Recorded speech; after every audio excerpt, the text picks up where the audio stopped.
ही शानदार stock picker हैं और अपनी पीएमएस पाइपर सेरेका एडवाइजरी चलाते हैं। वो हमारे साथ जुड़ रहे हैं अब। अभय, गुड मॉर्निंग। Good morning. अबे, पहले एक दो पॉइंट्स मैक्रो की बात कर लेते हैं, उसके बाद हम लोग स्टॉक पिकिंग की तरफ जाएंगे जो आपका कोर है। लेकिन बाजार इस ये जो फेड मीट्स हैं, जो 3 सेंट्रल बैंक की मीट है इंक्लूडिंग फेड, वो काफी अपने स्ट्राइड में लेता हुआ नजर आ रहा है। अब आपको लग रहा है कि ये टेपरिंग को लेके बाजार अब पूरा अकस्टम्ड हो गया है कि आज नहीं तो कल होनी है, इसलिए अब इतना बड़ा वरी का मैटर नहीं है। अब अजय, मार्केट को देखे 10-15 दिन पहले तो दो चीज़ों का काफ़ी डर था। एक तो ये जो नया वेरिएंट आया है वायरस का, उसका, और उसी दूसरी तरफ कि इन्फ्लेशन जो डेटा आया यूएस में, उसमें दिखाया कि 6.8% यूएस में इन्फ्लेशन है, जो पिछले ऑलमोस्ट 40 साल में सबसे ज़्यादा है। तो एक ये डर है मार्केट पार्टिसिपेंट्स के दिल में कि फेड को ना चाहते हुए भी इंटरेस्ट रेट बढ़ाने पड़ेंगे। दूसरी तरफ कोविड की सिचुएशन अभी भी पूरी क्लियर नहीं है, कोई नहीं चाहता कि रेट बढ़ा के जो थोड़ी रिकवरी आ रही है उसको बंद कर दे। तो ये बड़ा एक डिफिकल्ट डिसीजन रहेगा फेड के लिए भी कि वो क्या करें। और पर अगर हम देखें तो हमने जितना डेटा देखा है उसमें यही दिख रहा है कि ओवरऑल जो ग्लोबल इन्वेस्टर्स हैं रिस्क एसेट्स में, वो अंडर इन्वेस्टेड हैं इस टाइम पे। तो वो भी चाहते हैं कि वो मार्केट में पार्टिसिपेट करें। तो मेरे को लगता है ये हफ्ता, जैसे आपने ठीक कहा, थोड़ा कॉशस ही रहेंगे बड़े इन्वेस्टर्स। वो देखेंगे कि कोविड की क्या सिचुएशन इवॉल्व हो रही है, रिकवरी किस तरफ जा रही है, और फेड का क्या कमेंट्री क्या है फेड की। राइट, एक स्टेप बैक और लेते हैं पीछे। ओवर द वीकेंड मैकेंजी की एक कमेंट्री आई है। अभय, और मैं जानता हूं कि आप ब्रोकरेज रिपोर्ट से ज़्यादा कंसल्टिंग रिपोर्ट्स पढ़ते हैं, बिकॉज वो बिगर पिक्चर, मैक्रो ट्रेंड्स, वो सब भी बात करते हैं। So McKinsey is making a case कि ये इंडिया का रोरिंग 20s जैसा समय हो सकता है। एक महीने पहले ही हमारे आउटगोइंग चीफ इकोनॉमिक एडवाइजर ने भी ये बात अपने एडिट नोट में लिखी थी इकोनॉमिक टाइम्स में कि we are looking at a possibility की 7% plus growth on a decadal level. तो 10 साल अगर हम 6.5 की विसिनिटी में भी ग्रो करते हैं तो एक्विटीज का क्या केस बन सकता है अगर कोई लंबी अपॉर्चुनिटी देख रहा है तो? देखिए, अगर पहली बात तो जो आपने कही कि 7% का ग्रोथ, मुझे मेरे मेरे दिल में कोई डाउट नहीं है कि 7% का डिकेडल ग्रोथ हम दिखा सकते हैं, अगर हम ही अपने लिए कोई प्रॉब्लम क्रिएट ना करें।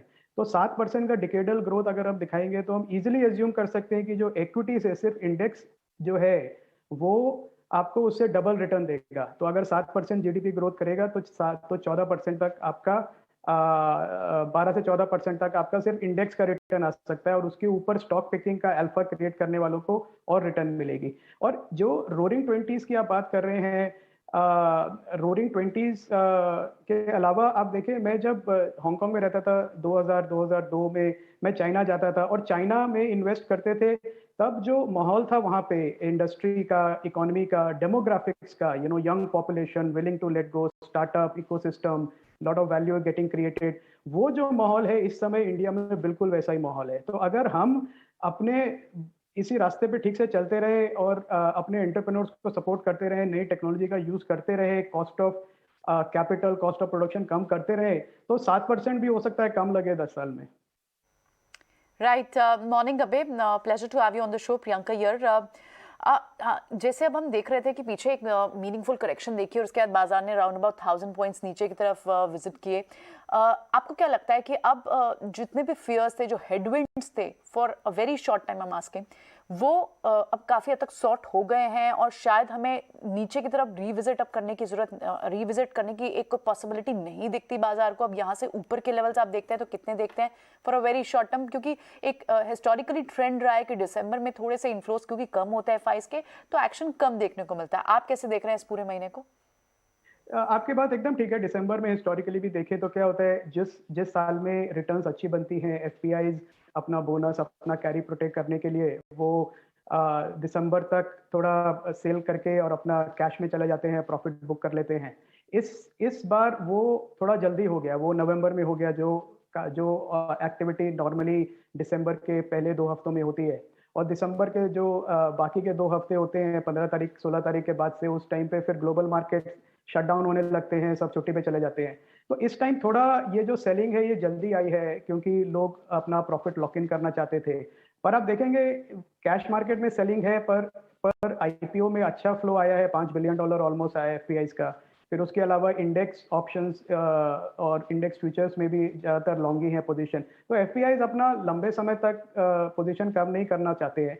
मुझे लगता है कि ऐसा मेरा मानना है कि 15-16 ये साल के एंड तक एफपीआई इनफ्लोज वापस आने शुरू हो जाएंगे। जो 2022 का एलोकेशन है वो ऑलरेडी डिप्लॉय होना शुरू हो जाएगा।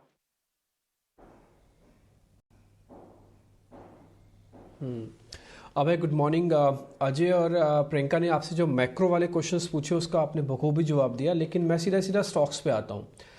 होता क्या है कि रिटेलर के पास या एक छोटा इन्वेस्टर जो कि 10, 15, 20 लाख रुपए लेके बैठा है, उसके पास दो अपॉर्चुनिटीज़ है। पहली अपॉर्चुनिटी है कि बाजार बहुत अच्छा से प्ले कर रहा है, हम सुपर बाय सर्कल में हैं, कोई भी डिप बाय के लिए होता है।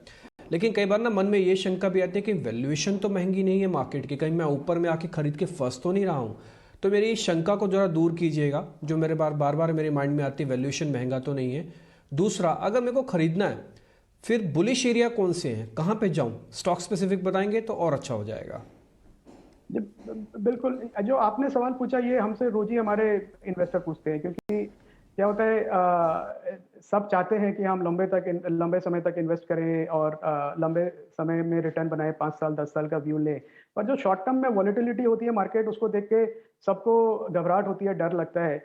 मैं ये कहना चाहूंगा कि देखिए, अगर आपको स्टॉक्स में पैसा बनाना है, स्टॉक मार्केट से पैसा बनाना है, तो आपको एक तो अपने अच्छे स्टॉक्स रिसर्च करके लेने पड़ेंगे और फिर उन्हें होल्ड करना पड़ेगा, क्योंकि क्या मार्केट तो नवंबर में नीचे जाएगा, दिसंबर में ऊपर जाएगा, फिर वो तो चलता ही रहेगा, वो तो मार्केट का नेचर है। उसको सिर्फ प्राइस को देख के डिसीजन नहीं लेना चाहिए। अगर आपका रिसर्च अच्छा है, आपकी स्टॉक पिकिंग अच्छी है, आपका कोर पोर्टफोलियो अच्छा है, तो आप उसको छेड़े नहीं ज़्यादा, और नहीं तो जिसको हम कहते हैं विपसॉ हो जाता है पोर्टफोलियो, और वो बन ही नहीं पाता है, क्योंकि अच्छे स्टॉक्स गलत टाइम पे बिक जाते हैं, गलत स्टॉक्स गलत टाइम पे आ जाते हैं। तो ज़्यादा छेड़छाड़ नहीं करना चाहिए। कन्विक्शन है कि हाँ भाई, इंडिया में जीडीपी ग्रोथ बढ़ेगा, फिर ऐसी कौन सी कंपनीज हैं जिनको इस जीडीपी ग्रोथ से ज़्यादा फायदा होगा, बस उनको पोर्टफोलियो बना के रखें और उससे ज़्यादा छेड़छाड़ ना करें। एक तो मेरी पहले ये सलाह है। दूसरा, आपने पूछा कि कौन से ऐसे सेक्टर हैं या स्टॉक्स हैं, तो हम जहां देख रहे हैं कि जो भी कंपनीज हैं जो टेक्नोलॉजी को अच्छा यूज कर रही हैं, और आप रोरिंग 20s की बात करी थी अजय ने इसके पहले, और चाइना में जो हुआ था 2000 के दशक में, तो उसको देखें तो जो टेक्नोलॉजी इंडस्ट्री ने सबसे ज्यादा वैल्यू क्रिएट करी, और टेक्नोलॉजी का मतलब जो सॉफ्टवेयर एक्सपोर्टर्स हैं हमारे में, उनकी बात नहीं कर रहा हूँ। मैं कह रहा हूँ कंपनी जैसे Zomato, Info Edge, Apollo hospital, Dixon, ऐसी कंपनीज की जो हमको लगता है कि वो महंगी हैं ट्रेडिशनल वैल्यूएशन मीट्रिक पे, पर अगर आप उनका अगले 5 साल का 10 साल का ग्रोथ का प्लॉट करें, उनकी लीडरशिप है जो उनकी इंडस्ट्री में, उसका प्रीमियम दे, तो ये कंपनीज फिर भी अभी सस्ती हैं।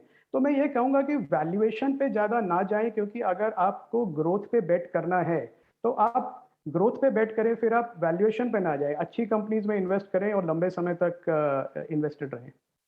राइट। अबे, ये बताइए कि लेटली आप क्या रिसर्च कर रहे हैं, किस तरह की कंपनीज बिजनेसेस को आप स्टडी कर रहे हैं होल्ड करने के लिए। मुझे आपकी एक बात बहुत शानदार लगी कि जैसे बोला था कि पीटर लिंच ने वॉलमार्ट कुछ 10 साल बाद लिस्ट होने के या 10x होने के बाद लिया था, लेकिन उसके बाद वो 40x हो गया था।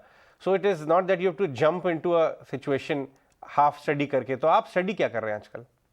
आजकल हम अजय देख रहे हैं कि कौन सी ऐसी कंपनीज हैं जो प्राइवेटली इन्वेस्टेड थी, जिसमें स्टार्टअप कह सकते हैं, पर स्टार्टअप कहना गलत होगा, क्योंकि ऑलरेडी कंपनीज की 10-12 साल की हिस्ट्री है और वो अब लिस्टिंग के लिए आ रही हैं। तो उसमें हमें लगता है कि अच्छी अपॉर्चुनिटीज मिलेगी। नाइका आई थी, उसके पहले जोमेटो आए थे।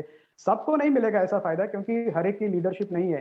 तो ये जो नई कंपनीज आके लिस्ट होंगी, ये अगले 10 साल में वैल्यू क्रिएट करेंगी ट्रेडिशनल कंपनीज के अलावा। मैं एक गोल्डमैन सैक्स की रिपोर्ट देख रहा था, जिसमें उन्होंने बताया कि इंडिया में जो एवरेज एज है लिस्टेड कंपनीज की, वो 20 साल की है, जबकि चाइना में ये 9 साल की है। क्योंकि चाइना में पिछले 10 साल में काफी नई कंपनीज की लिस्टेड हुई, जो पहले प्राइवेटली हेल्ड थे और फिर उनके प्राइवेट इक्विटी इन्वेस्टर्स बाहर निकले तो वो पब्लिकली लिस्ट हो गई।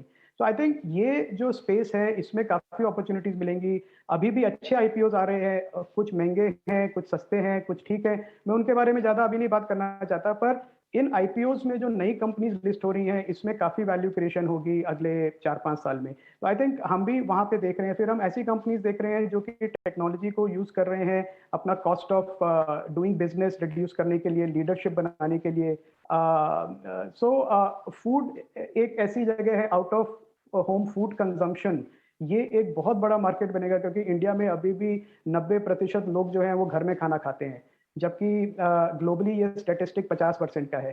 तो ये 90% कम होकर 50% आएगा अगले 10-15 साल में। तो इससे किस कंपनीज को बेनिफिट होगा वो भी हम देख रहे हैं। तो ये काफी बड़े जो मैक्रो ट्रेंड्स जो प्ले आउट कर रहे हैं इंडस्ट्री लेवल पे, उनको ट्रैक कर रहे हैं कि वहां पे कहाँ से हमें अपॉर्चुनिटी मिलेगी। ठीक है। सो मैक्रो फ्रंट पे और डोमेस्टिक फ्रंट पे कई सारे व्यूज हमसे अभय अग्रवाल ने शेयर किए। बहुत बहुत शुक्रिया Abhay for giving us time today and sharing your analysis with us. Thank you.